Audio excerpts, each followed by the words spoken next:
Radha Shri Advaita Gadada Shivasadi Shikora Bhaktivinoda Hare Krishna Krishna Krishna Hare Hare Hare Rama Rama Hare Hare.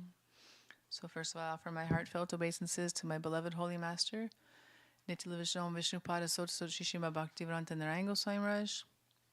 Also unto Nitya Vishnu Vishnupada Sota Shishima Bhaktivedanta Bharti Goswami Maharaj, Nitya Vishnu Vishnupada Sota Shishima Bhaktivedanta Swami Prabhupada, to our entire Rupanuga Varga, our guardians on this path of bhakti.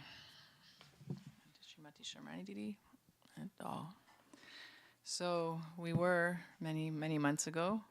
We started reading this beautiful Nectar of Devotion of Srila Prabhupada's translation of Srila Rupa Goswami's Bhakti Rasamrita Sindhu.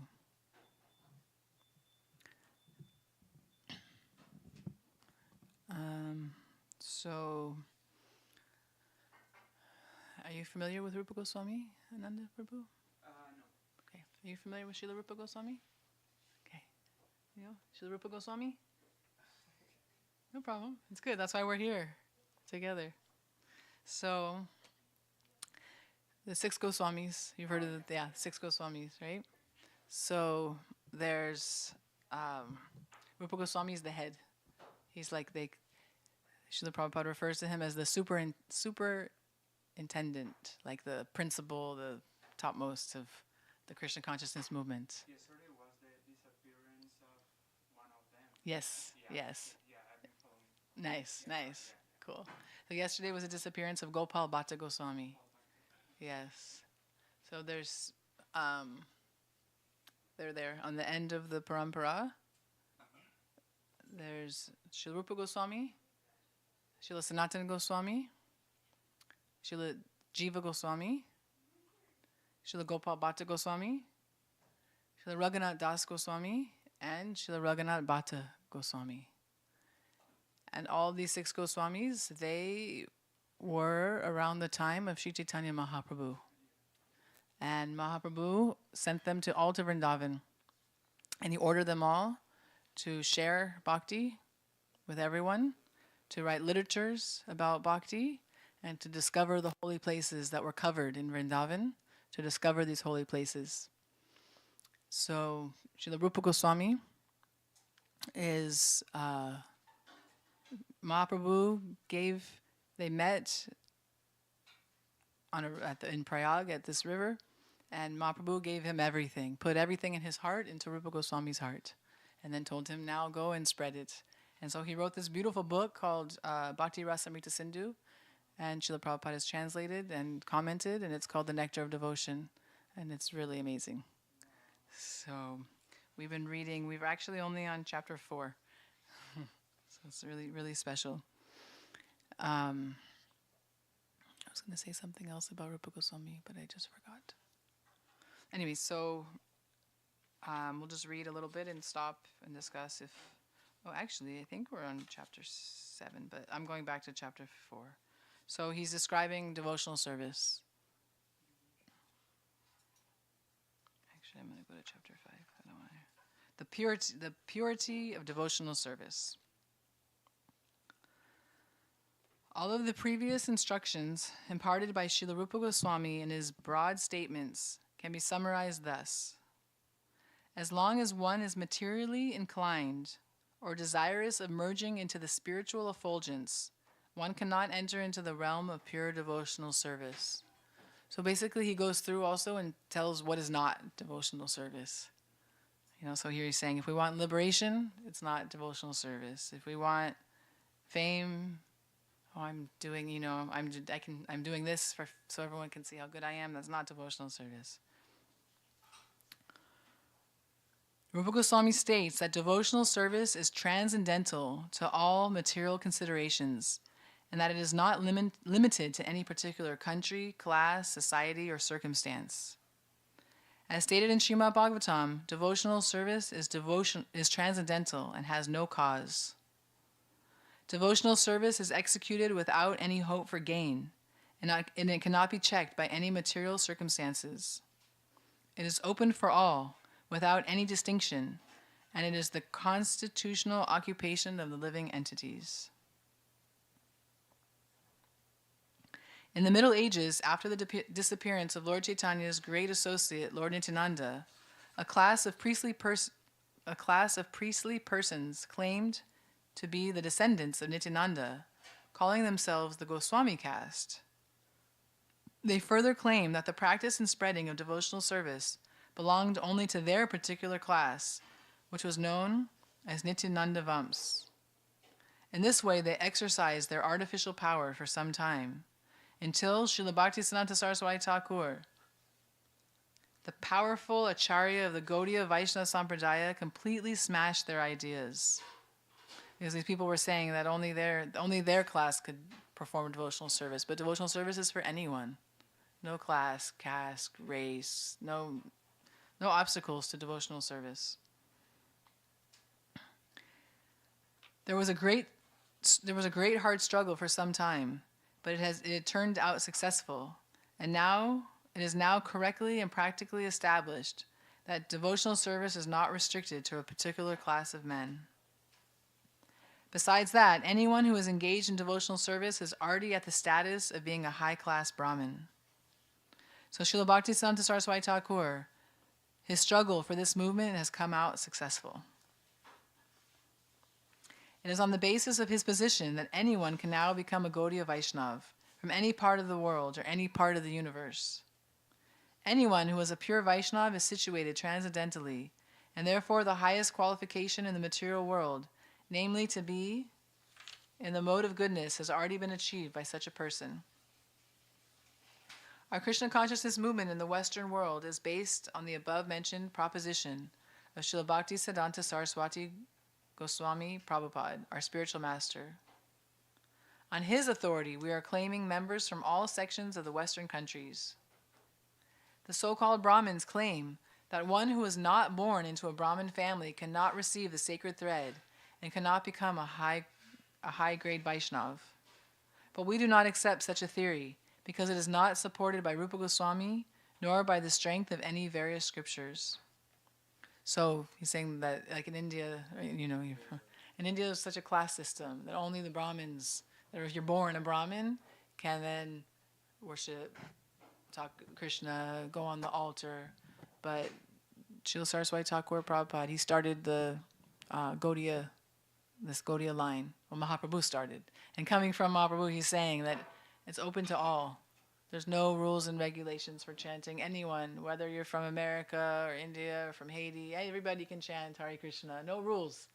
So, and we don't have to be born just by the practice, because a Brahmin, someone who's born a Brahmin could be eating meat, or could be, not sincere, not with no love, but think, oh, I'm a Brahmin, so, So that's why this is the speciality of our line.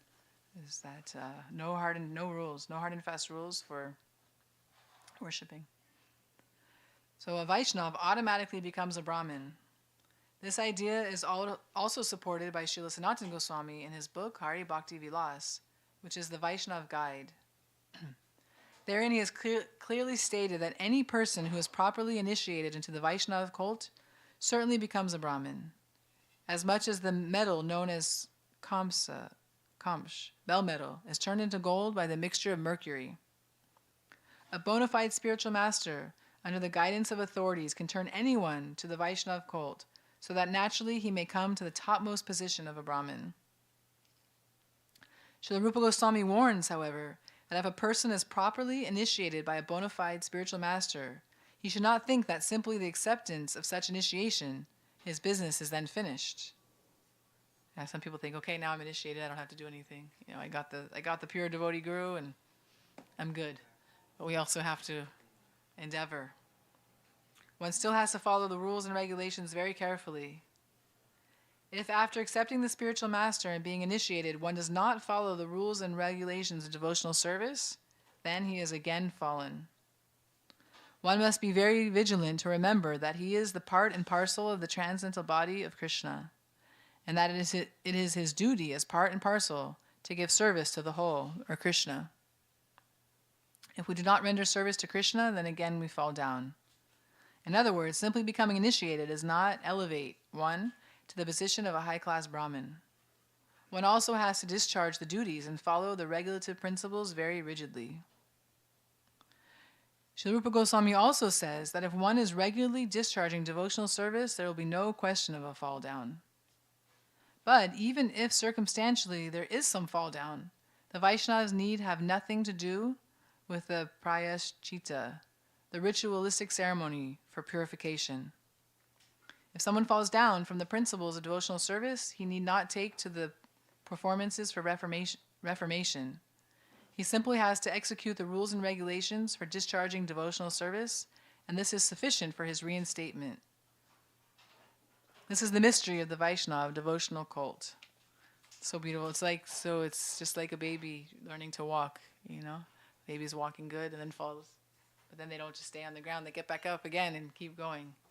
So this is the beauty of devotional service, that, we're human. We'll mess up, we make a mistake, we don't, we do something, but we're not disqualified, we're not being sent to hell forever, or, or, now you can't practice anymore. You just continue. And the cure is to keep chanting. So it's beautiful, such a beautiful process.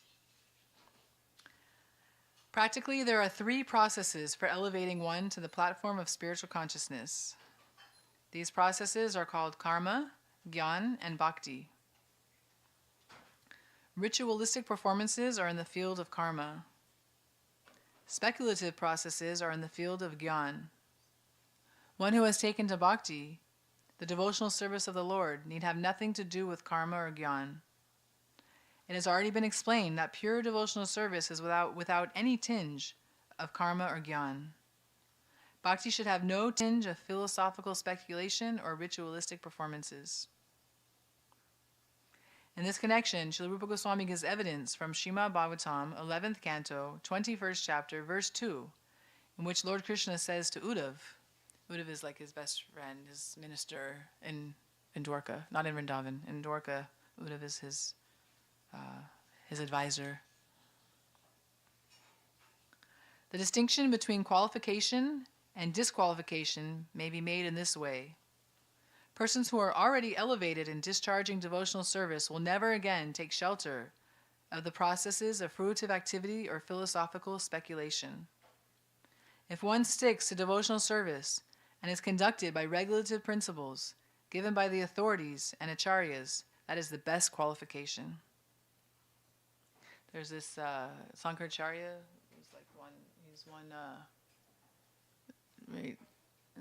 he's not the Charya, but I forget what era, anyways, one great guru in one line. He's sitting with about to give class, and he had all his disciples there, like 1,000 disciples, and they're all waiting, and they're saying, okay, Gurudev, you can start now, you can speak. And he said, no, I'm waiting, that one more disciple's coming. He was washing his clothes by the river. And then they're like, oh, he's kind of dumb anyways. You can just speak. He's illiterate, he can't read and write. So just start. He said, no, I'm waiting for him. And so because he was washing his guru's clothes with so much love, praying and washing, and he came back and he got there in time for the class. And then his guru called on him to speak. And then he's perfectly speaking Bhagavad Gita like this. So because of his devotional service, all knowledge comes. So it's not that we have to try so hard for knowledge. In Srimad Bhagavatam, 1st canto, 5th chapter, verse 17, Sri Narada Muni advises Vyasadeva, even if one does not execute his specific occupational duty, but immediately takes direct shelter of the lotus feet of Hari, Krishna, there will be no fault on his part, and in all circumstances his position is secure. Even if by some bad association he falls down while executing devotional service, or if he doesn't finish the complete course of devotional service and dies untimely, still he's not at a loss. A person who is simply discharging his occupational duty in Varna and Ashram, however, with no Krishna consciousness, practically does not gain the true benefit of human life. The purport is that all conditioned souls who are engaged very frantically in activities for sense gratification, without knowing that this process will never help them get out of material contamination, are awarded only with repeated birth and death. Vasanti, when when the book is talking about the getting benefits, that means that the soul is not coming back to this material world. Well, if we come back to this material world, we come back starting where we left off.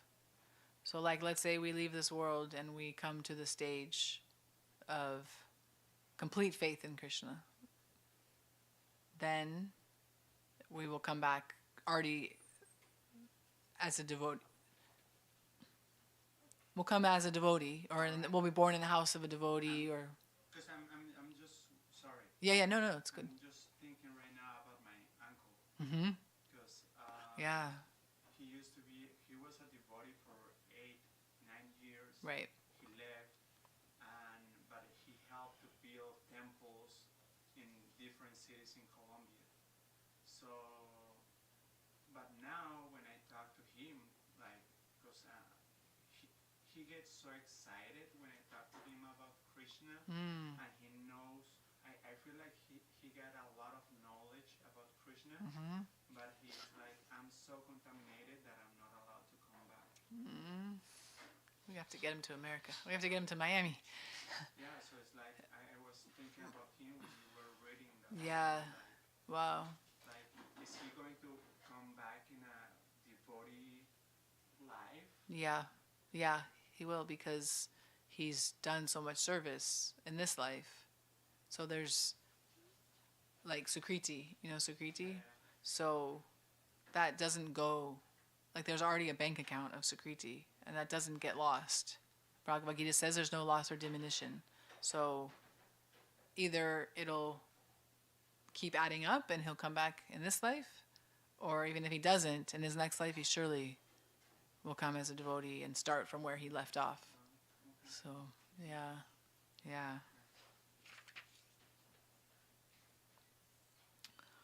In the 5th canto, Srimad Bhagavatam, it is clearly stated by Rishabhdev to his sons, persons engaged in fruitive activities are repeatedly accepting birth and death. And until they develop a loving feeling for Vasudeva, there will be no question of getting out from these stringent laws of material nature. As such, any person who is very seriously engaged in his occupational duties in the Varna and ashrams, and who does not develop love for the Supreme Personality of Godhead, Vasudeva, should be understood to be simply spoiling his human form of life. This is confirmed in the 11th canto, Srimad Bhagavatam, verse 32, in which the Lord says to Uddhav, "My dear Uddhav, any person who takes shelter of me in complete surrender and follows my instructions, giving up all occupational duties, is to be considered the first-class man." In this statement of the Supreme Personality of Godhead, it is understood that people who are generally attracted to philanthropic, ethical, moral, altruistic, political, and social welfare activities may be considered nice men only in the calculation of the material world. From Srimad Bhagavatam and other authentic Vedic literatures, we learn further that if a person simply acts in Krishna consciousness and discharges devotional service, he is considered to be far, far better situated than all of those persons engaged in philanthropic, ethical, moral, altruistic, and social welfare activities. The same thing is still more emphatically confirmed in Srimad Bhagavatam 11th canto, 5th chapter, verse 41, in which Bhajan Muni addresses Maharaj Nimi as follows: "My dear king, if someone gives up his occupational duties as they are prescribed for the different varnas and ashrams, but takes complete shelter, surrendering himself to the lotus feet of the Lord, such a person is no more a debtor, nor has he any obligation to perform the different kind of activities we render to the great sages, ancestors, living entities, and family and society members."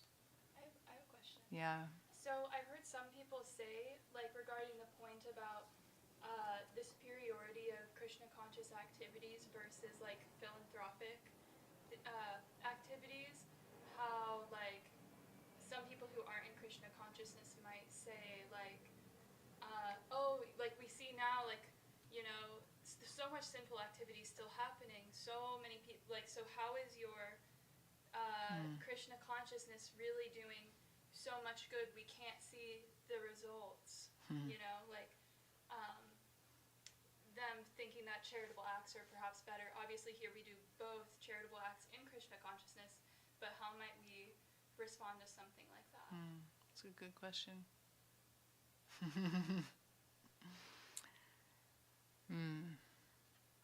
So, did you get the question?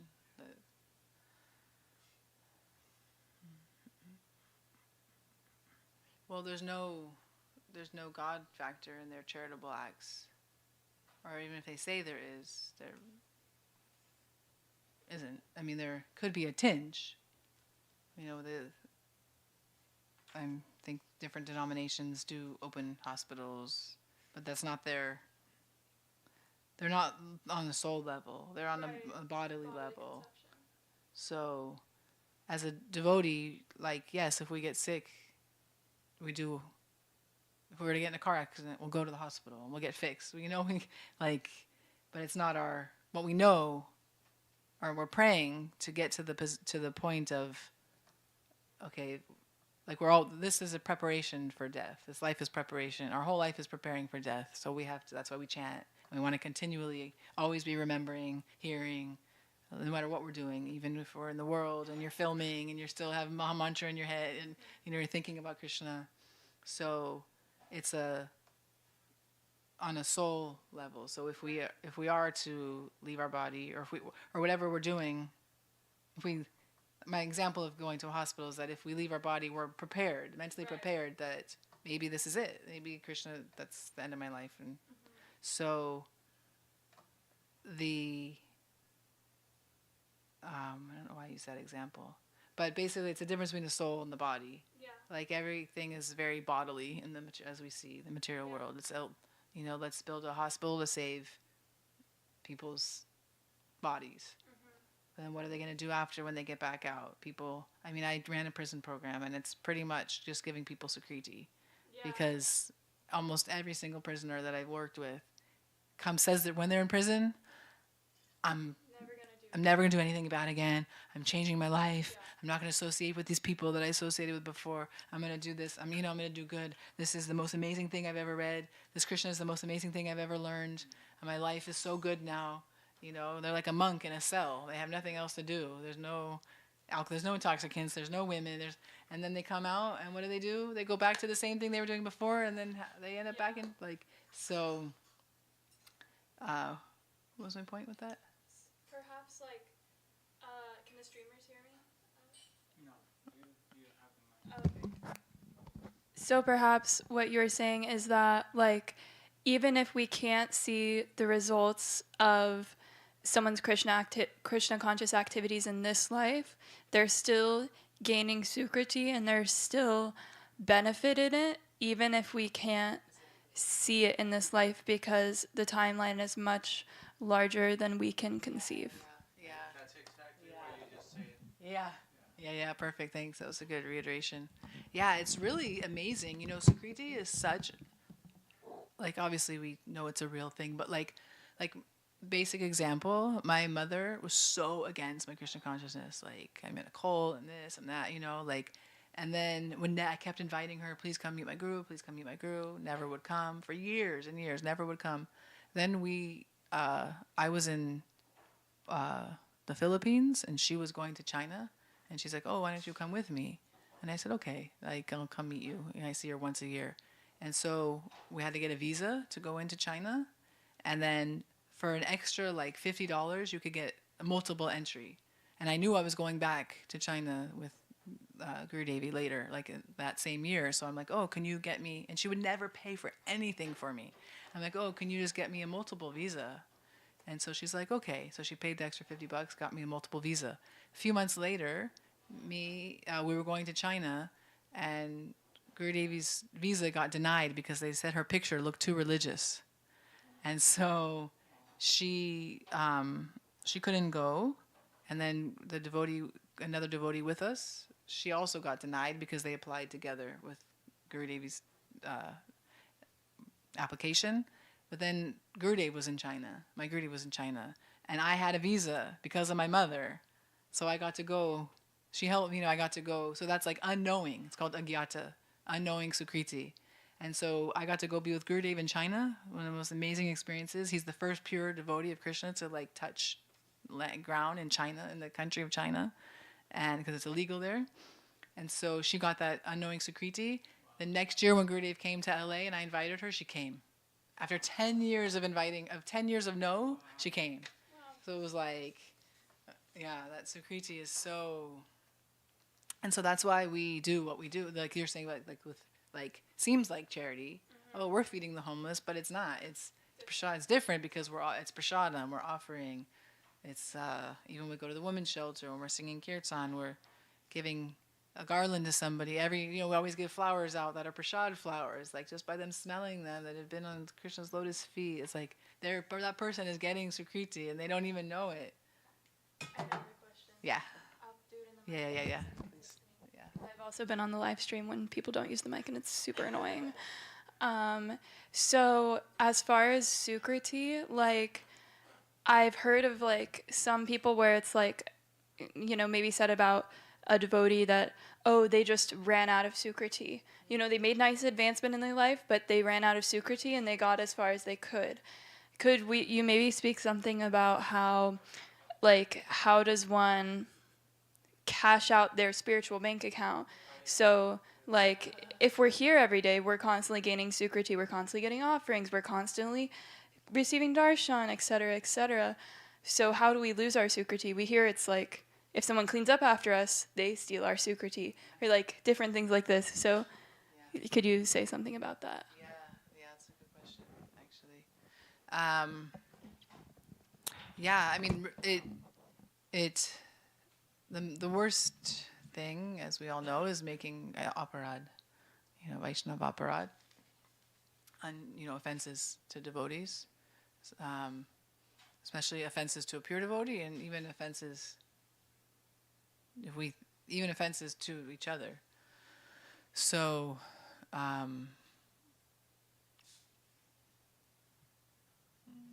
because it is both, like you're saying, there is no loss or diminution. Like his uncle has done a lot of seva, and then something happened, so he must have made some offense or that he can't. Something is holding him back from coming back, and until that is, so even though that's not lost, he will come back. But until that's cleared, he can't come back. There's a blockage. So, it's such a science. It's such a science of, there's so many offenses we're making, knowing and unknowing, as well. So.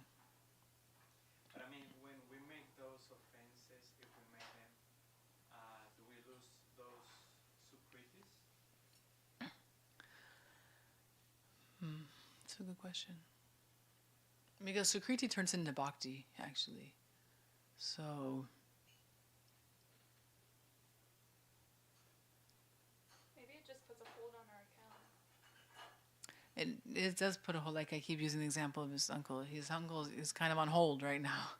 Yeah, it's, and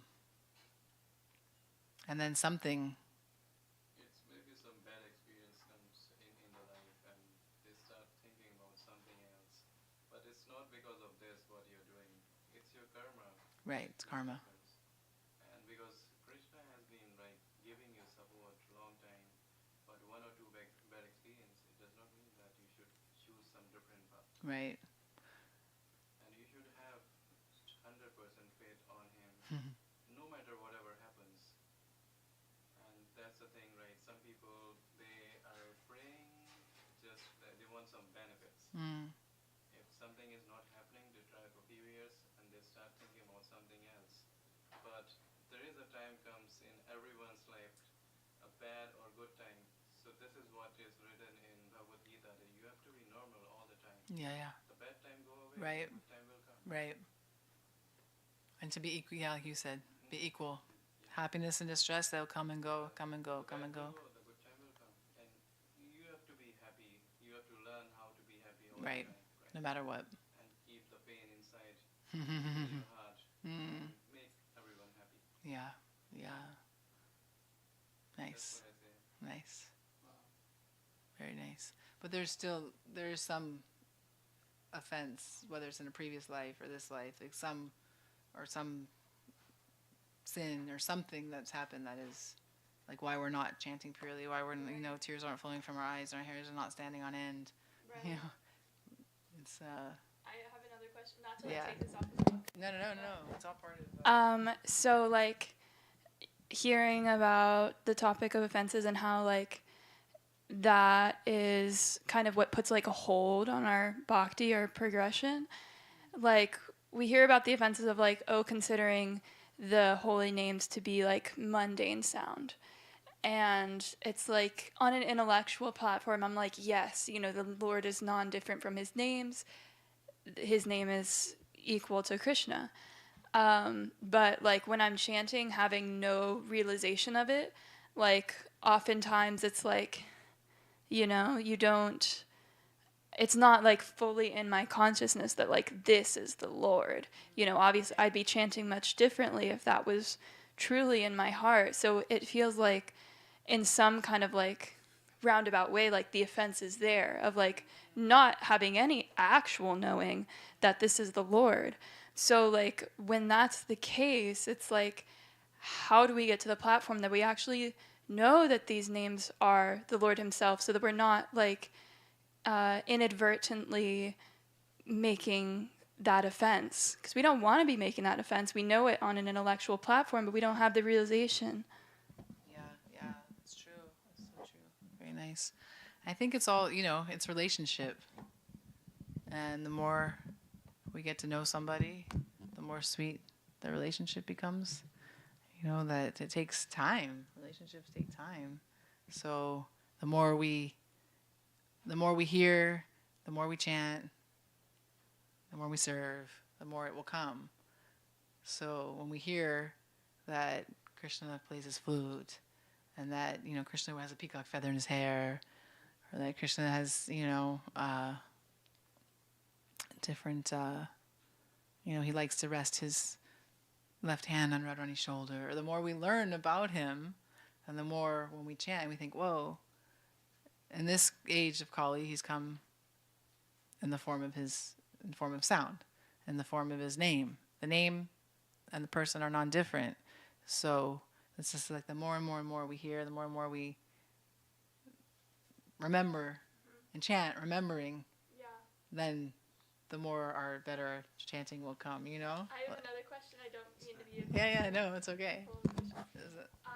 So, like, if we're out preaching, for instance, someone might hear that explanation and say, well, that kind of sounds like the New Age, like, positive manifestation thing, where you just think about it over and over again and eventually vision comes. The Buddhists, they will sometimes meditate on, like, Tara or some other sort of deity, and then a vision comes. So what might be the difference between something like that and what you're practicing?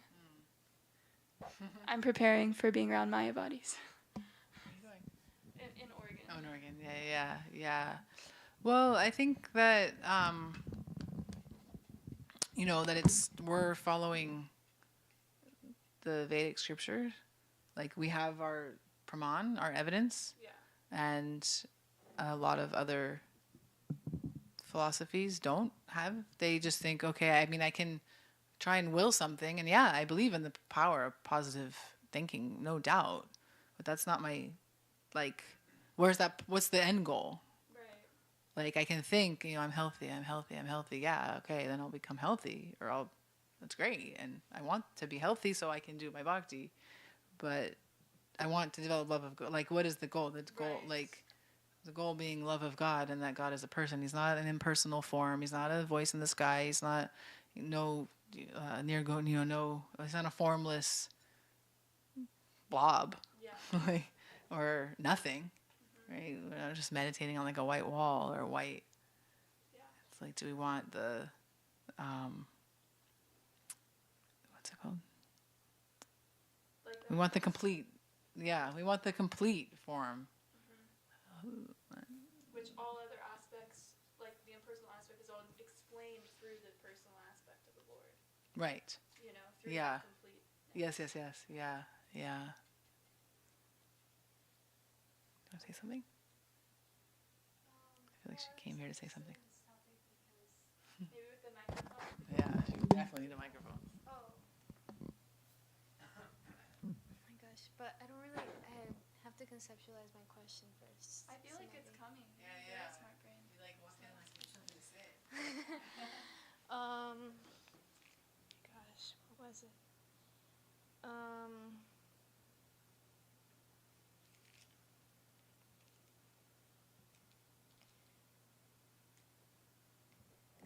Could you talk more about, because I feel like a lot of the argument of like impersonalist knowledge is the lack of being able to experience or know this stuff. Like, I think because you have to see it to believe it, type thing. And it's like it seems like so far out to to yeah to think God has a form, and especially like Krishna. It's just like yeah. So my question being, could you speak more on the importance of the experiential aspect of bhakti, and like what is the most important thing for people to experience in order to be able to have that experience that they may have through impersonalist meditation or like kundalini, things like that? That's a good one. That's a hard one. No, it's good. I mean, it's definitely an experiential process. I mean, it's not an intellectual process. And we want to learn versus we want to, we want to read Bhagavatam and to get to know, because we're wanting to get to know the Supreme Lord. I mean, I think, anyone who attends a kirtan is feeling something. And they might not become, full-time sadhak and sit down and start chanting japa. But I think that, if anyone were to like our Gurudev would say, just sit down for 7 days and just chant. You think you have so many problems, but just sit and chant, and you'll see that by having faith, the thing is the faith that by chanting Hare Krishna, everything else is automatically taken care of. Right? So, like I stress here sometimes about money, and Didi saying, well, why are you stressed? Radharaman Bihari is doing everything. She has full 100% complete faith, and no matter what happens, they're arranging, they're taken care of. Whether we get a big place with nice forest and trees and grass and land, or if we're like all together in a 1-bedroom apartment, like okay, maybe not that, maybe not like that, but like all the girls in one bedroom and all the boys in another, like whatever it is, she'll. Sleeping in my car. I mean, Srila Bhaktivinoda Bharati Maharaj, he at the age of 90 left his temple, left his mat, or 89, 88, yeah, like 80. Anyways, late stage of his life. Left his temple because they weren't letting him speak Harikatha. He says, this is my only service I can do now. I'm old, I can't move, I can't walk. I can only give Harikatha. They weren't letting him do that. So he left. And he said, I lived under a tin shed when I was young. I can do it again. He said, I only want to speak about the Lord until my last breath. I only want to give Harikatha till my last breath. That we have these beautiful examples of pure devotees of the Lord who have that so much faith that no matter what happens. So by having those examples, and we see like it gives so much, and I think we can all speak, like seeing Guru Devi here when our sannyasis come, like that we see it's working, like the process works. And if we just follow what they say, then Guru Devi would say, or when Guru Devi would say, even hundreds of lives is really quickly. And we all think like, yeah, we want to go back to Godhead in our next life. But he says, even if it takes hundreds of lives, even if it takes thousands of lives, it's quick. We've already been through so many lives. We've already been everything. To get to this human form of life is extremely rare. We've gone through all the species. And so now that we have this human form of life, just give it a try. Give it a test. And what people can see, if people actually were to process, they will get it there. People actually take to the process, definitely they're going to feel something. Definitely, even, when I talk to people when we're out on book distribution or I'm in the streets, I say that. I mean, they ask me, well, what has it done for you? I'm like, I'm not seeing the Lord everywhere. I'm not experiencing all this bobs, all these moods and like when I'm chanting japa, but I'm happy. Like whatever is happening, good, bad, problems, more and more. At the beginning, maybe I wasn't. And I'm thinking, wait, why isn't this chanting working? But like it becomes like it's such a beautiful process because it's step by step by step by step. You go to one rung of the ladder and then you get steady there. And then you get to the next rung of the ladder. So I think that people just, Krishna says, I only show myself to those who I choose and those who are performing devotional service, which is what we're talking about. And so the whole crux of this whole Rupa Goswami's Nectar of Devotion, Bhakti Rasamrita Sindhu, is Anyadvilasita Sunyam Jnana Karma Navritam Anukulyena Krishna Nushilanam, that this bhakti is devoid of karma, gyan, mental speculation, yoga, tapasya, austerities. I mean, we do austerities. We definitely, we'll fast on Ekadasi, where now we're not eating tomatoes or eggplant or honey or leafy greens, which is an austerity for this first month for most of us. A lot of us, I think, can do without tomatoes, but it's hard to live without leafy greens, especially when that's our main source of iron and protein. But that's not our goal. Our goal is not, the goal is pure devotional service. What will make Krishna happy? And we do austerities because it makes Krishna happy. We were just talking to Sharda about that. Like, I've already messed up my chaturmas, which is like, I'm usually super strict about chaturmas, but because my schedule's been so messed up, I've been so upside down these past couple of weeks. And we're talking about Bhishma Panchak, how strict we're going to be on the last 5 days of chaturmas during Kartik. We're going to do it like Kitri only. So, but anyways, but but only doing that is because to make Krishna happy.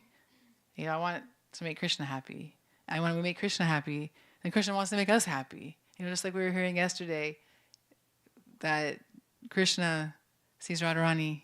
What was he saying? That she looks so beautiful. Yeah. And then he gets more beautiful. And then he gets more beautiful. She becomes more beautiful. And it's just like, isn't it described like a flower that never stops blooming? Yeah. Like in Vrindavan, like the beauty is just like, it's ever increasing at every moment. Yes, exactly. So therefore, back to, I don't know if this is answering you, Sumuki, but that experiential is, okay, I have this goal. I want to love this goal of love of God. So how can I develop that? Krishna will give me love if I give him love. Like, right? If I do something for you, you're so happy and you do something for me. And you don't feel obliged. You don't feel like, oh, well, she picked me up from the airport, so now I got to do something for her. It's like, it's that reciprocal exchange of love, that's so flowing and so back and forth that automatically this happiness arises in the heart. And if it's not arising in the heart, then we're doing something wrong, in terms of, so anyways, I don't know if that made any sense, but. I was gonna say your question and all of your answers. I was like, this reminds me. I was like, okay, so when you asked their question, and when you started answering, I was like, oh, this is reminding me of the first Bhagavad Gita verse I ever learned. And I was like, I'm going to flip to it. And I flipped right to it when I opened the book. But it's Raja Vijay Raja Guyam Pavitramidam Uttamam Pratyaksha Vagamam Dharmyam Susukam Kartam Avyayam. And then the translation is, this knowledge is the king of education, the most secret of all secrets. It's the purest knowledge. And because it gives direct perception of the self by realization, it is the perfection of religion. It is everlasting and it's joyfully performed. And as you were speaking, I was like, it's a really, really long purport. It's an important verse. And so many of the things that you were speaking on, Prabhupada is also speaking on. And I feel like the purport here also is really great, if you want to read it. 9:2.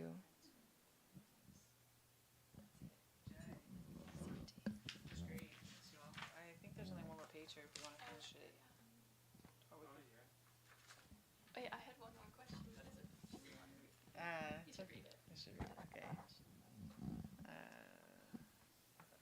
Okay.